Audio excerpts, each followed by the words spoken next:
psikologis pilkada setiap daerah itu, kalau incumbent lemah, calon banyak. Tapi kalau incumbent kuat, pengen jadi wakil semua. Kalau orang berlayar, lalu dia turun ke darat, dia nggak akan muncul sebagai nahkoda yang ulung. Maka dia harus tetap berlayar gitu ya. Dan cara membuat dia berlayar adalah dengan tetap mencalonkan beliau di Jakarta. Sebelum ada Pak Anies juga kami udah pernah menang di Jakarta 2004. Tetapi lagi-lagi kita ingin Pak Anies ini tetap menyala. Jangan sampai pula nanti dia jadi menteri ya, jadi masalah juga.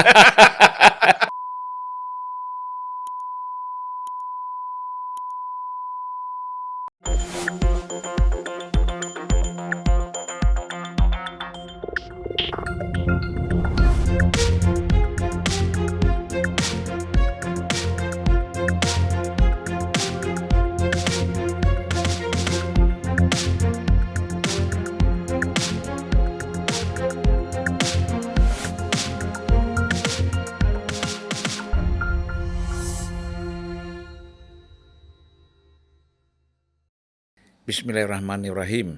Assalamualaikum warahmatullahi wabarakatuh. Salam sejahtera buat kita semua. Salam juga kepada seluruh para penonton Unpacking Indonesia dimanapun berada. Saya hari ini bersama Dr. Muhammad Iqbal. Siap. Itu sekolahnya capek-capek dan nggak disebut. Capek juga sekolah kita kan. Capek sekolah. Terus nggak disebut-sebut dokternya, bahaya. Nah, Mas Iqbal ini sudah beberapa kali datang ke Unpacking Indonesia ya. Terus kita minta terus, tapi sibuk sekali. Karena beliau ini kemarin itu caleg PKS dari Dapil Jakarta 2. Jakarta 2, yaitu Jakarta Pusat, Selatan dan luar negeri. Jadi lebih banyak di luar negeri waktu itu. Betul-betul ke Eropa. Keliling Eropa, Jepang, Saudi, Timur Tengah ya. Untuk meraih suara ya. Tapi akhirnya dapat posisi nomor 3 ya. Nomor 3, hampir 39.000. Luar biasa itu. Iya. Dan di atasnya kan berat-berat semua. Berat. Incumbent 2 ya. Incumbent 2. Yaitu Pak Hidayat Nur Wahid. Wah, itu udah dedengkotnya DKI. Nggak bisa dilawan kok. Senior kita. Dan beliau itu kan selalu tertinggi. Bahkan pernah tertinggi se-Indonesia ya. Pernah. Kemudian yang kedua Ibu Mufidah. Kurniasih Mufiawati. Incumbent juga. Nah, ini bukan main-main nih. Kalau lawan incumbent memang agak berat ya. Mereka sudah dikenal. Tapi kita sudah menambah kursi lah. Oh iya. Sehingga dapat 2 kursi kan gitu ya. Semua ada kontribusinya ya. Ada kontribusi. Jadi ngomong-ngomong, sebelum kita masuk ke hal-hal yang berat, kita yang enteng-enteng dulu ya. Iya Bang. Setelah tidak menjadi anggota DPR ini, apa? Caleg lagi ya, supaya nggak jadi caleg ya. Langkahnya? Ya alhamdulillah kemarin baru aja dapat penugasan nih dari partai untuk maju di Kota Padang, Bang. Sebagai wali kota? Calon wali kota Padang. Wah mantap. Ini saya yakin insya Allah menang lah. Insya Allah. Ya. Optimis lah. Kan politisi itu bisa hidup berkali-kali, bisa mati berkali-kali gitu. Ya, dan sudah cukup dikenal lah. Sekira ya di media sosial di mana-mana yang namanya Muhammad Iqbal itu bukan orang baru. Ya. Gitu. Nah, ini kita sebelum masuk ke Sumatera Barat. Nah, kita masuk dulu ke persoalan DKI ini. DKJ ya. DKJ. Sekarang DKJ. Jadi walaupun kita banyak orang menolak IKN, akhirnya sekarang menyebut DKI itu DKJ. Walaupun belum ada kepresnya. Belum ada kepres ya. Masih DKI sebenarnya. Masih DKI ya. Sebenarnya kita agak gugup juga tuh kalau bicara DKJ ya. Iya makanya kan kita udah pernah bahas di sini. Yang saya bantah kontennya Samara waktu itu kan. Ya memang terbukti kan apa yang kita bahas waktu itu. Dan saya juga meyakini Pak Prabowo juga nggak mau pindah kayaknya. Karena apa? Karena Hambalang itu lebih sejuk. Oh gitu. Iya benar ya. Hambalang kan memang udaranya ya. Iya. Tapi di sana gimana udaranya? Ya kalau saya dulu bolak-balik panas memang kan. Panas ya. Tapi kan kalau orang sana udah biasa. Tapi bagi orang yang biasa di tempat dingin ke tempat panas itu mungkin beda. Ya kulit bisa gatal-gatal.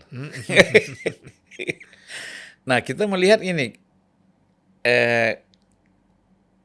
soal Anies menjadi cagup DKI. Wah itu kan sudah lama sekali ya. Begitu Pilpres selesai, diketok MK semuanya KPU, muncul nama Anies lagi, maju lagi di DKI. Komentar orang ya itu turun level macam-macam lah. ya, tidak pantas. Bagaimana capres itu menjadi cagup lagi kan gitu. Tapi nampaknya kan semua berjalan terus secara alamiah ya, betul. berjalan secara alamiah. Dan PKS belum mengeluarkan apa-apa waktu itu. Nah, yang bikin rame Anies ini pertama sekali itu di PDIP. Iya, Ya kan, PDIP akan mencalonkan Anies. Anies. Pertemuan macam-macam Anies dengan tokoh-tokoh PDIP kan. Nah, kita lihat sehingga ini mulai nampak serius nih. Tapi kan waktu itu tiba-tiba di tengah jalan tuh PKB juga mendeklarasikan Anies kan. Iya. Bahkan ada yang usul Anies Baswedan dengan Kaisang. Iya. Wah, lebih ramai lagi tuh ya. Benar-benar. Lebih ramai tapi lebih tidak mungkin. Nah, tiba-tiba di ujung nih, kalau awalnya PDIP, di tengahnya masuk PKB, di ujung masuk PKS. Iya. Ya kan? 2 hari sebelum diumumkan pasangan Anies Sohibul Iman ya, Sohibul Iman. mantan rektor Paramadina juga. Sama-sama ya. mantan rektor orang. Ya. Setelah Anies Sohibul ya. Ya, Sohibul dulu. Oh, Sohibul dulu baru Anies. Oh ya gitu ya. Nah, jadi kalau kita di ujung justru PKS yang menegaskan bahwa Sohibul Iman bukan sebagai cagup tetapi sebagai cawagup. Iya. Nah, ini luar biasa. Di sini baru kita bahas kemarin ya dengan Ahmad Kodori itu justru menjadi Anies itu menjadi kompetitornya Sohibul Iman karena dianggap dua-duanya menjadi cagup. Nah, ternyata kan sekarang luar biasa. Meleset berarti prediksi Kodari. Nah, sebenarnya ya karena belum ada informasi yang jelas kan. Ini kan baru 25 Juni ya. Iya. Dibicarakan. Baru hari ini nampaknya yang beredar di media kan gitu. Ya, saya kira memang satu keputusan yang luar biasa ya.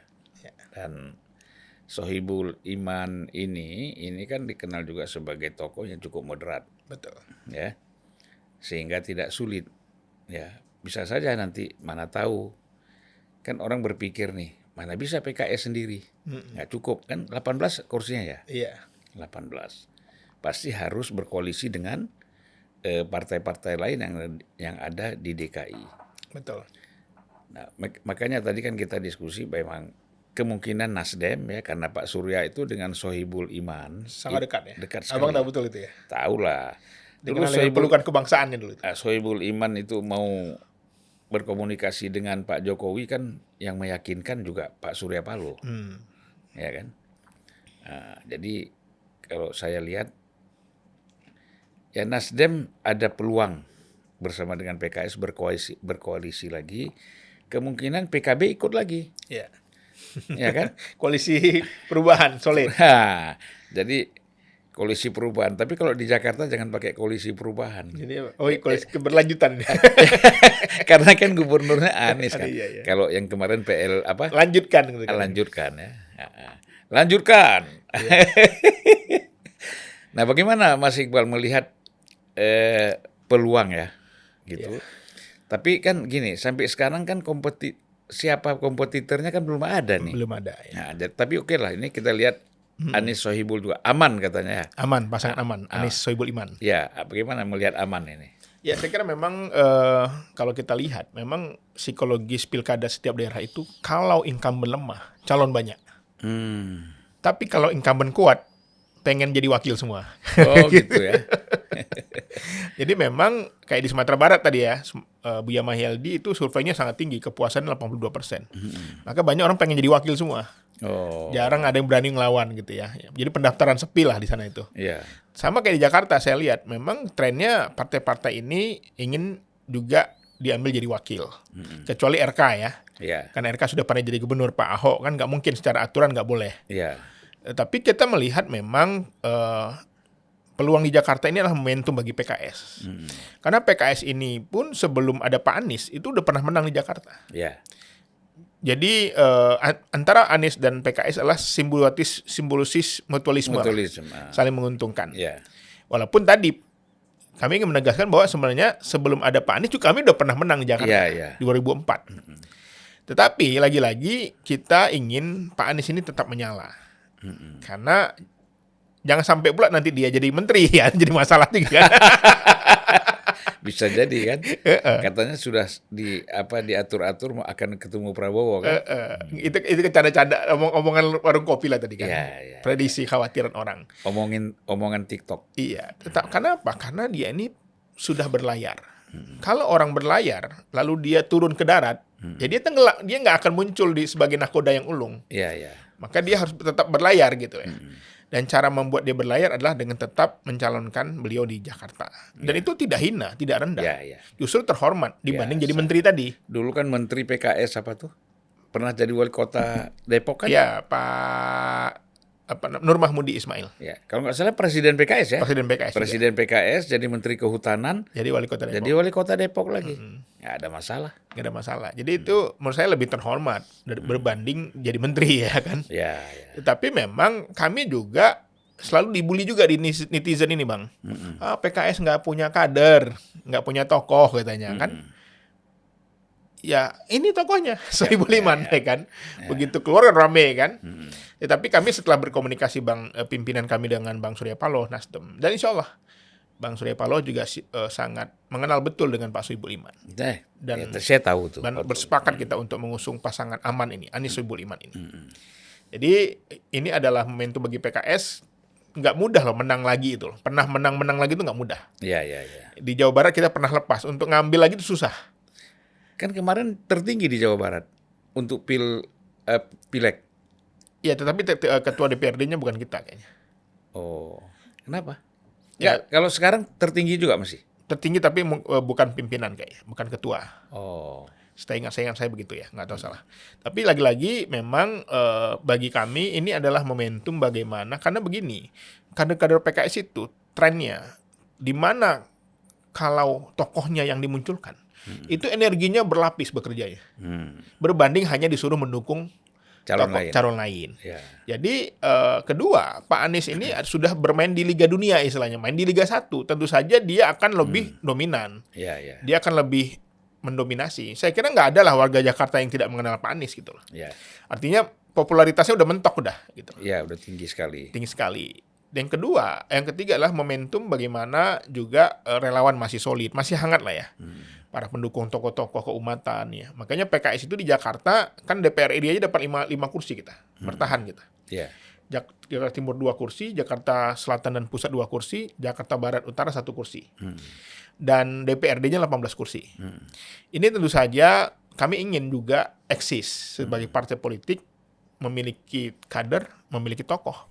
Dan Pak Sohibul Iman ini bukan orang sembarangan, abang tahu lah. Iya. Beliau ini dari S1 aja, dari SMA-nya sudah siswa teladan se-Jawa Barat. Diterima di IPB, kemudian dapat beasiswa ke Jepang. Diambil ke Jepang dari S1, S2, S3.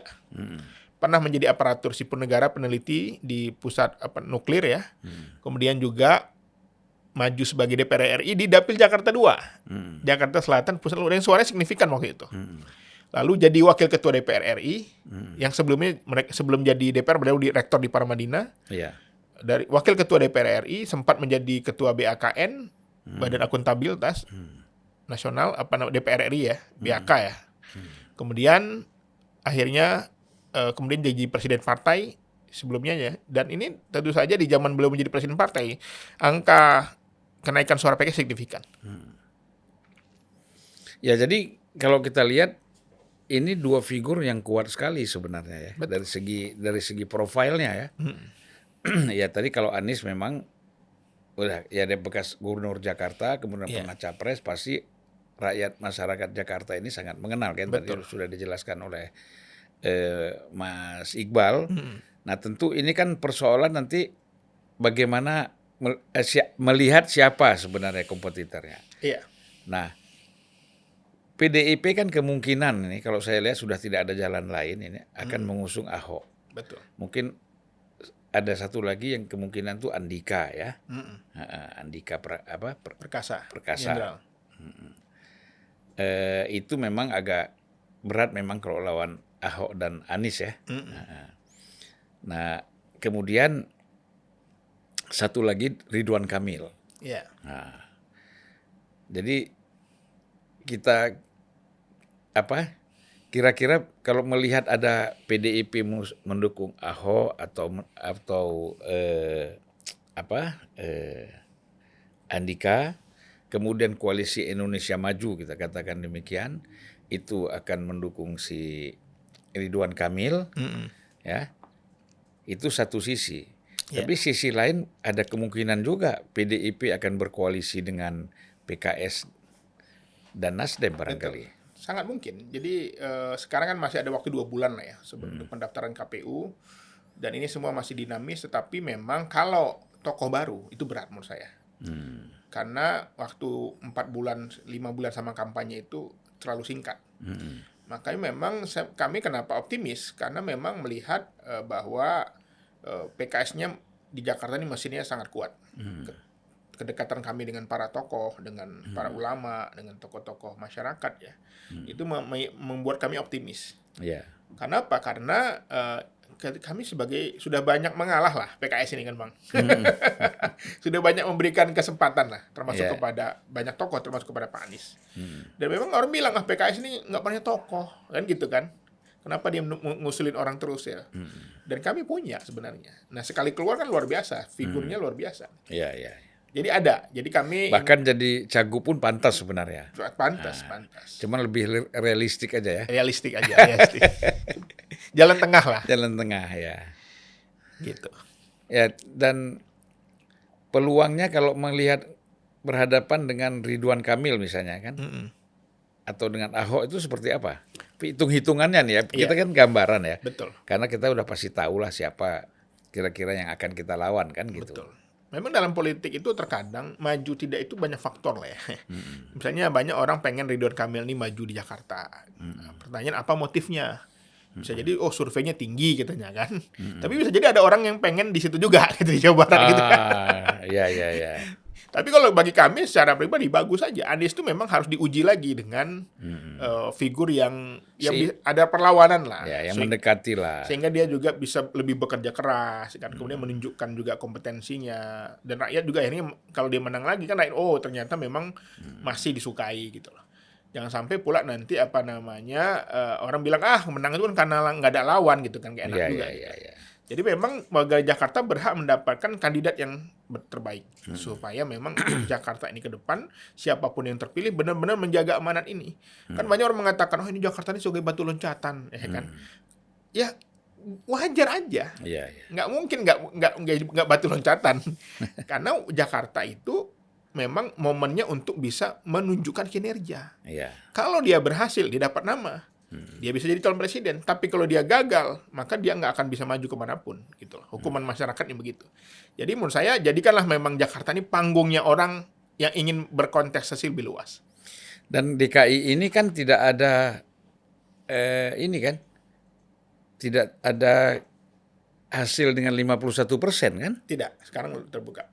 Putaran kedua kan, artinya siapapun Menang all in, ya. Sekarang 51% langsung jadi? Seingat saya begitu, saya nggak tahu aturan terbaru ya. Tapi seingat saya... Ya 50% langsung menang. Kemudian kalau tidak, kan beda kalau di daerah lain, tidak ada itu, tidak perlu mencapai 51%. Satu putaran saja dia dapat mayoritas, ya sudah dia langsung jadi kan. Nah, tapi kan kalau di KI ada 2 putaran. Saya nggak tahu aturan terbaru ya, tapi seingat saya tapi belum ada perubahan. Belum ada perubahan ya. Belum ada perubahan. Kalau daerah lain kan pilkada itu siapa yang menang aja. Ya, dan itu sebenarnya lebih fair ya, nggak buang biaya kan gitu. Nah kalau di KI ini 2 kali nampaknya, 2 putaran. Jadi kalau tidak mencapai 51%, bisa jadi kalau prediksi saya ya, kalau Ridwan Kamil maju ya Ridwan sama Anies lah. Kalau Ahok ini rendah sekali menurut saya. Sudah lewat lah masanya. Masanya udah lewat. Kemudian suara Ahok ini kan banyak suara Jokowi. Ya kan? Dia sekarang berseberangan sama Jokowi. Berseberangan sama Jokowi itu problem. Iya.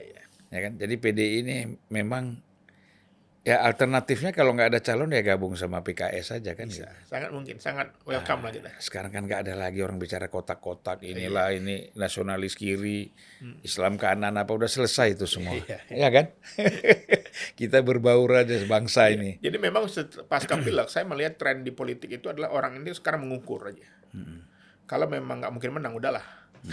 Karena kalah itu sakit kan memang, Iya, berat. iya, iya. Jadi orang memang benar-benar menjadikan scientific approach untuk riset, survei dan lain-lain. Memang gimana kemungkinannya gitu. Kalau memang jauh, kayak kami di PKS, kalau dari awal surveinya hanya 2%, itu stop udah.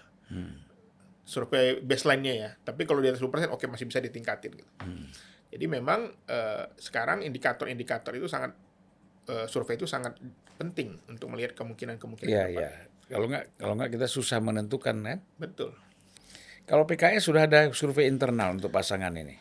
Saya kira belum ya. Oh, Karena belum. kita Baru ya? baru ya. Tapi mesin partai sudah dihidupkan. Ya. Pak Sohibul Iman sudah kita mulai kelilingkan ke basis-basis kita, dan sambutan tokoh-tokoh luar biasa. Hari ini saya membaca dari data analisis yang kita punya ya, alat ukurnya, bahwa munculnya nama Sohibul Iman Anies ini telah menjangkau 77 juta akun viewers dengan 3.453 mention. Sentimen positif dan netralnya 94% positif, Oke. dan negatifnya hanya 6%. Jadi ini tentu saja menjadi salah satu modal besar. Kalau kita baca data ternyata memang justru positif. Ya. Ya, jadi ini trennya. Ya memang orang tidak menyangka bahwa Sohibul Imam itu akan akan menjadi wakil gubernur di DKI. Karena tokoh ini kan juga tokoh yang cukup kuat, Betul. ya kan? Tokoh yang juga pantas menjadi cagup kan gitu. Betul. Nah, ketika PKS mengusung dia menjadi cawagup, ini orang memang kaget, gitu loh. Dan ini memang kalau pasangan ini betul-betul bisa jadi nanti, ya kita kan insya Allah ya. Nah, kemungkinan kan ada aja, tapi kan kita katakanlah ini calon nanti jadi maju di November 2024 ini. Nah, ini pasti menurut saya situasi makin riuh lagi nih. Riuhnya positif ya. Iya, positif. Bukan riuh itu ribut-ribut fisik atau apa ya. Iya. Gitu. Di PKS antisipasinya seperti apa? Ya, saya kira memang tadi ya, kalau kita meyakini pemilih Jakarta ini pemilih rasional ya. Di mana mereka ini melihat figur, ketokohan, rekam jejak ya. Dan Pak Sohibul Iman itu punya rekam jejak di Jakarta. Karena pernah 5 tahun menjadi anggota DPR RI dari Dapil Jakarta 2. Iya, iya. Walaupun sekarang beliau terpilih dari Tasikmalaya tuh, kampung halaman beliau. Jadi beliau mundur dari DPR ya untuk maju sebagai cawagup ini, tentu saja juga ada pengorbanan juga. Dan kita melihat, saya keliling ketika kampanye kemarin, memang mesin PKS di Jakarta ini luar biasa, kerjanya tanpa lelah. Iya, iya. Mereka sampai ada yang wafat karena kelelahan kemarin itu, jadi saksi dan lain-lain. Jadi kita melihat, orang meyakini lah kalau mesin PKS ini memang di Jakarta itu wajar kalau PKS itu menang. Ya mungkin kalau kita lihat dari segi pengalaman ya, kekuatan gerakannya memang kalau untuk Banten, Jawa Barat, DKI itu PKS itu cukup kuat lah ya. Iya. Karena soliditasnya itu cukup tinggi kan gitu. Betul. Nah, kan kita bisa lihat setiap ada acara-acara keislaman itu kan sebenarnya PKS keluar semua ya. Betul. Terutama Banten, Jawa Barat, DKI itu, Depok lagi, Iya. itu lebih mudah memang mengkonsolidasikannya. Nah jadi kalau keyakinan PKS, optimisme yang luar biasa terhadap pasangan ini tidak diragukan sebenarnya. Betul. Nah tinggal lagi kan kita melihat apakah Ridwan Kamil ini jadi atau tidak maju di DKI. Ini kan persoalan lain lagi nih. Betul. Ini kan koalisi pemerintah, ya kan? Iya. Nah, jadi PKS sekali lagi sama seperti Pilpres kemarin PKS, Nasdem, PKB berhadapan dengan koalisi pemerintah. Kalau ini lagi PKB, Nasdem dan PKS lagi, berhadapan dengan Ridwan Kamil, ini koalisi pemerintah lagi. Jadi ujian ya. Jadi kira-kira kenapa nih PKS kok suka kali berhadapan dengan koalisi pemerintah? Ya bukan soal itu, ini kan memang soal idealisme, Pak. Oh ya. Bagi kami berpolitik itu bukan sekedar kalah menang. Tapi berpolitik ini kita ingin menegakkan kebenaran, keadilan, ya walaupun ada tantangan gitu.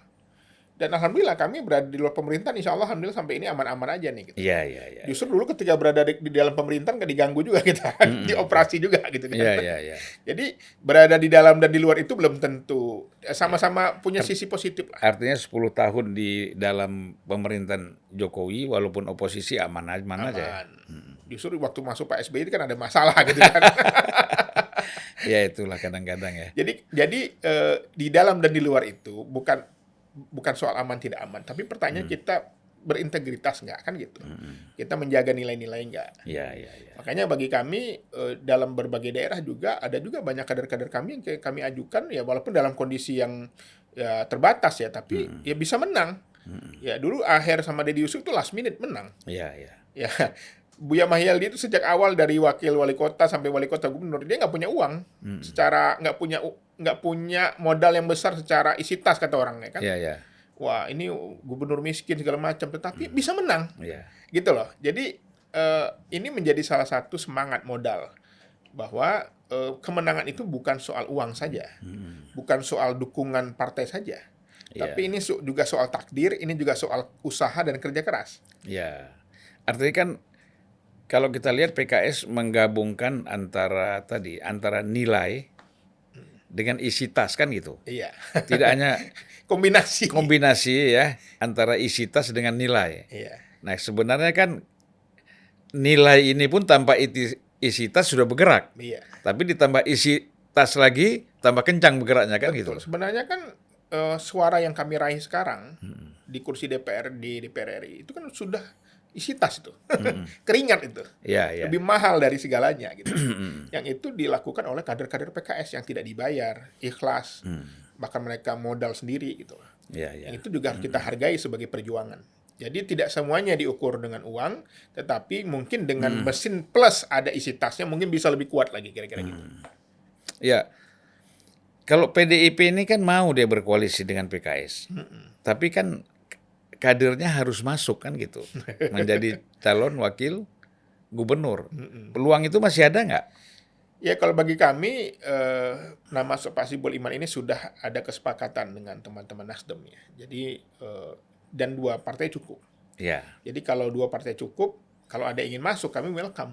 Tapi paketnya sudah kita sediakan gitu.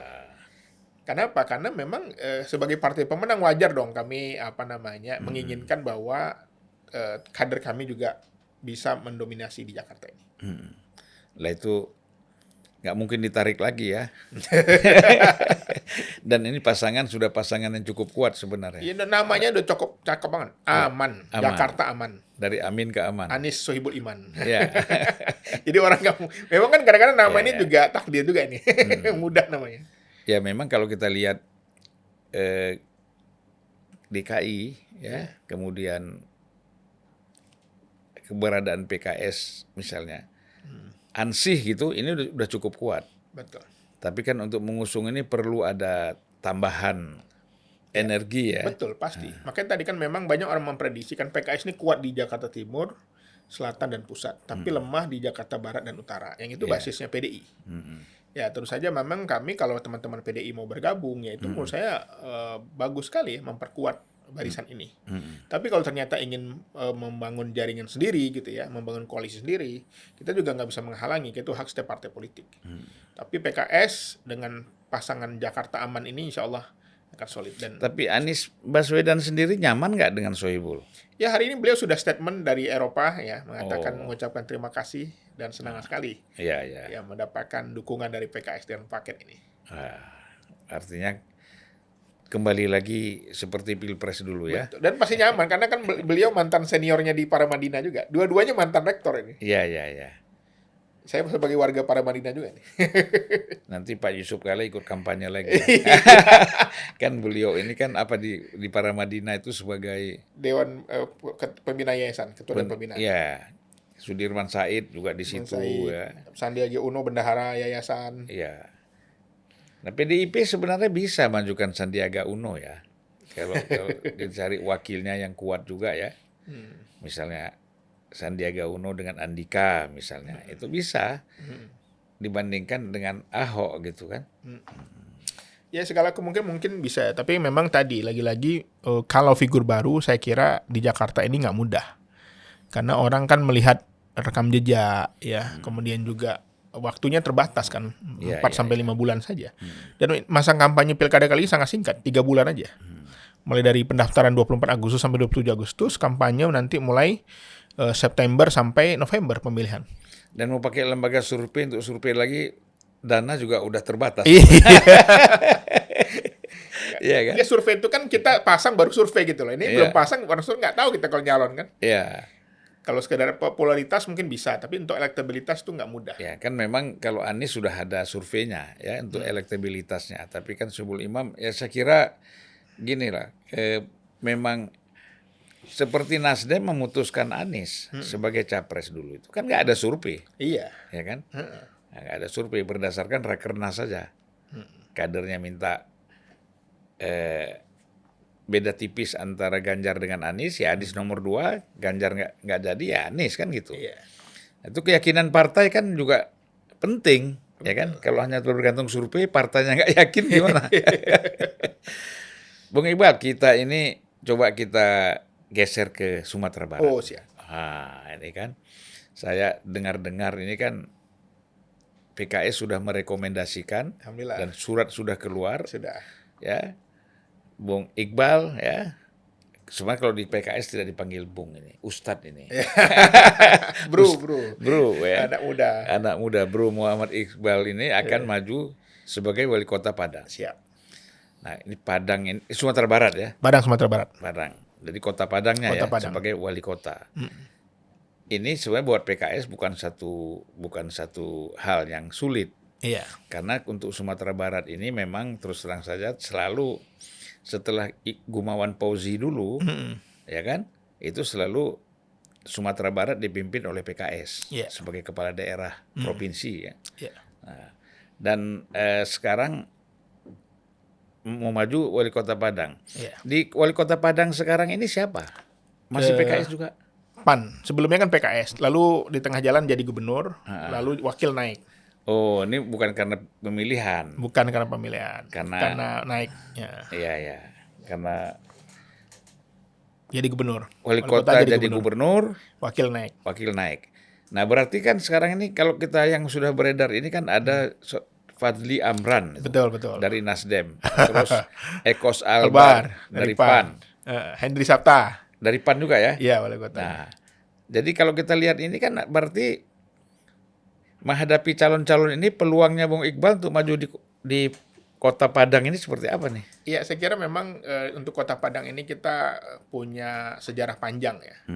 Artinya Buya Mahyeldi itu mulai dari anggota DPRD, wakil ketua DPRD, wakil wali kota, sampai jadi wali kota, jadi gubernur. Iya. Dan menang terus, alhamdulillah. Ya. Artinya memang Kota Padang ini secara culture sangat dekat sama PKS. Dan sekarang PKS alhamdulillah di Kota Padang pemenang nomor 1. Untuk pileg ya? Untuk pileknya, ketua DPRD-nya insya Allah dari PKS tahun ini. Dan kita punya Buya Mahyeldi yang ketokohannya itu luar biasa ya. Buya. Iya, Buya. Kiai lah kalau di Jawa itu ya. Iya. Yang itu memang beliau ini tingkat kepuasannya sampai 82%. Tertinggi se-Sumatera. Gubernur dengan tingkat kepuasan tertinggi Sumatera. Iya. Saya sendiri sebagai orang Minang ya, yang berasal dari Padang Pariaman kalau kampung saya itu. Oh, Padang Pariaman. Padang Pariaman. Dan menariknya memang dulu sebagian besar kota Padang itu adalah bagian dari Padang Pariaman.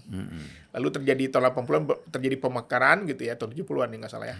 Pemekaran dan beberapa kecamatannya masuk Kota Padang. Jadi makanya disebut Padang Pariaman dan Kota Padang. Ada Padang-Padangnya. Iya. Dan memang alhamdulillah kurang lebih 35% mayoritas penduduk Kota Padang itu orang Pariaman, orang Padang Pariaman. Iya. Saya itu dengan Padang Panjang jauh ya? Jauh Ya. Padang Pariaman sebelahan bandara itu. Kalau Padang Panjang kan sate Pak Syukur ya. Pak Haji Syukur, masuk Pak Syukur. Pak Syukur. Bandara itu masuk Padang Pariaman masih. Oh, bandara masuk Masuk Padang Pariaman. Pariaman. Ya dulu kecamatan Koto Tangah, Kuranji, Pawah, Nanggalo itu dulu masuk Padang Pariaman. Baru terjadi pemekaran, ya akhirnya sebagian diambil Kota Padang. Ya. Jadi ada sejarahnya orang Pariaman itu menjadi wali kota, namanya Bagindo Ajis Chan, tahun 80. Jadi saya aslinya dari kampung Sungai Limau, Nagari Pulubang, Sungai Limau, Kabupaten Padang Pariaman, sukunya Kutu kalau di sana. Ya.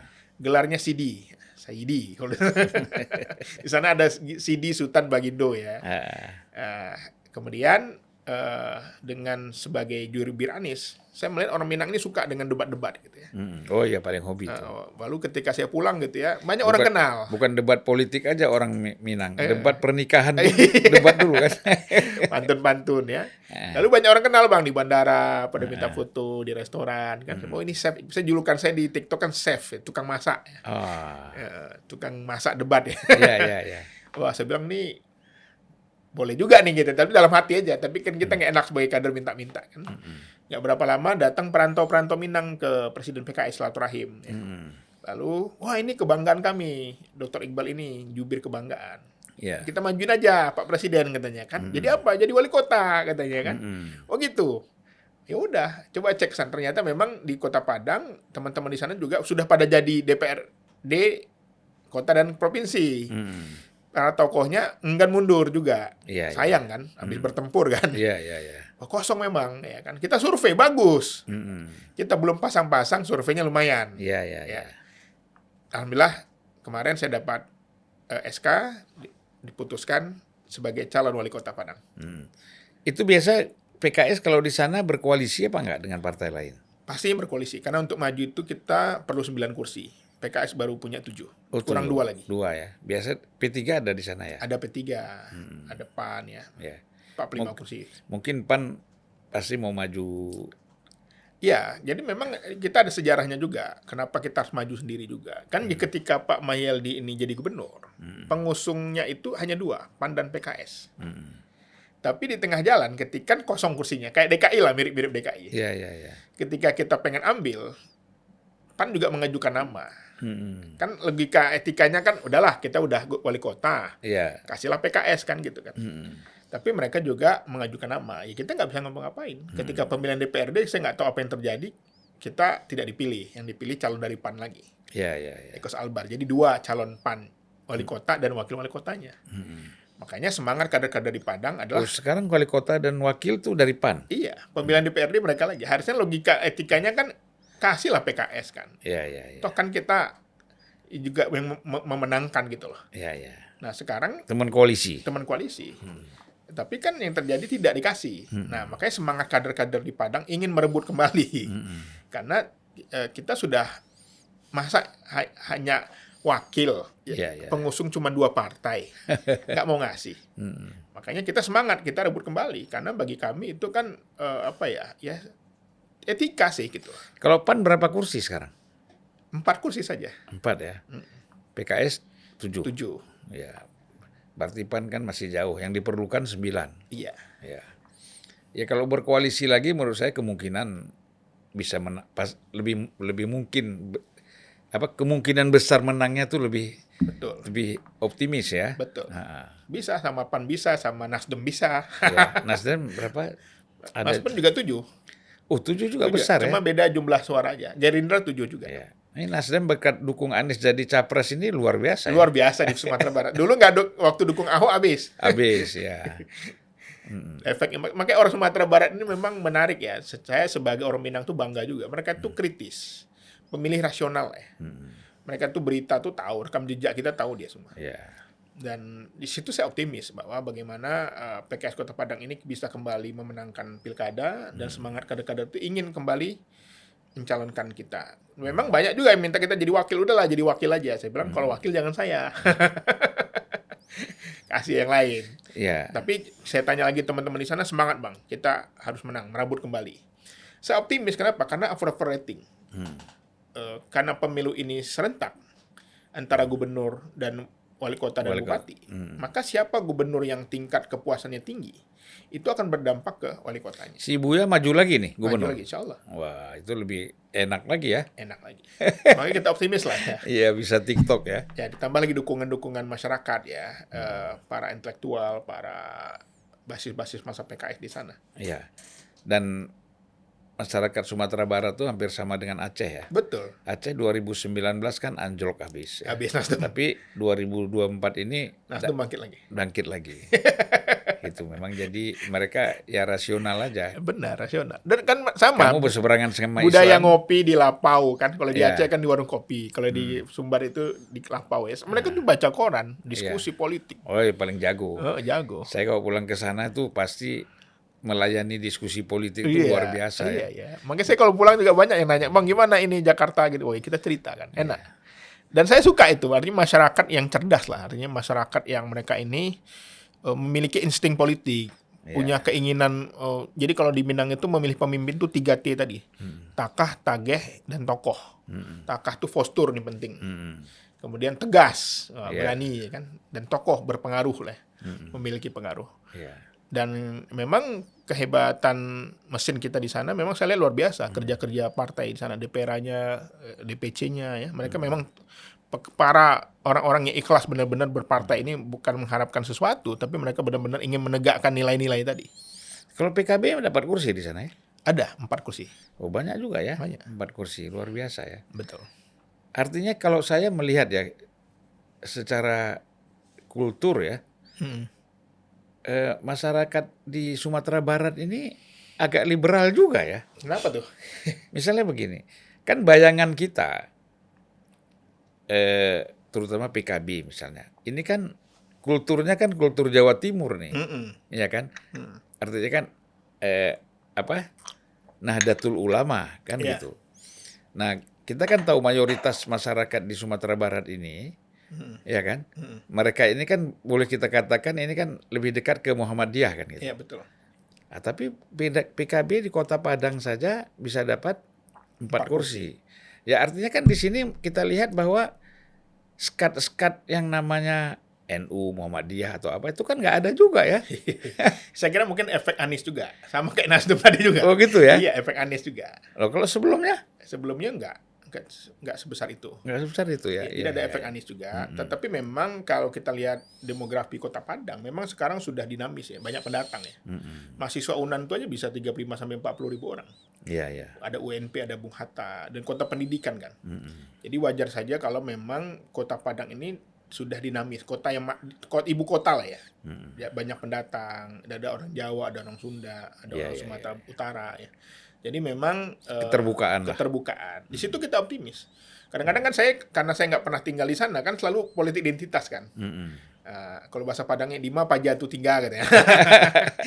Siap, saya memang nggak pernah tinggal di sini. Tapi saya punya rumah di Padang Pariaman. Iya. Hampir 3 bulan sekali saya pulang gitu kan.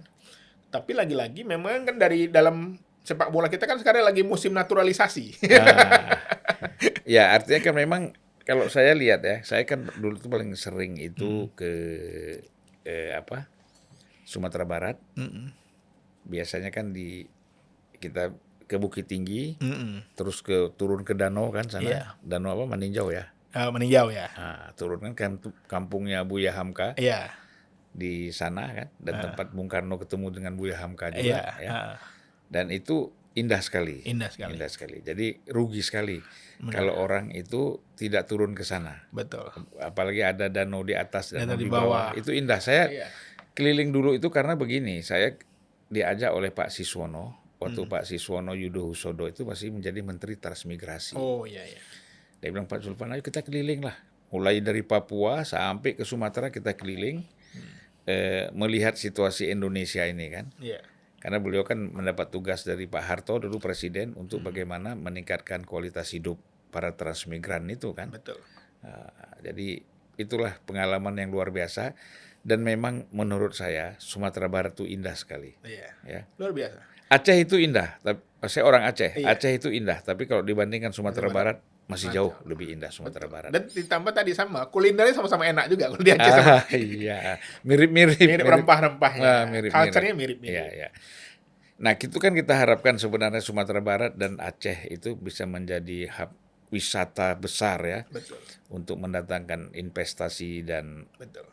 pendapatan negara.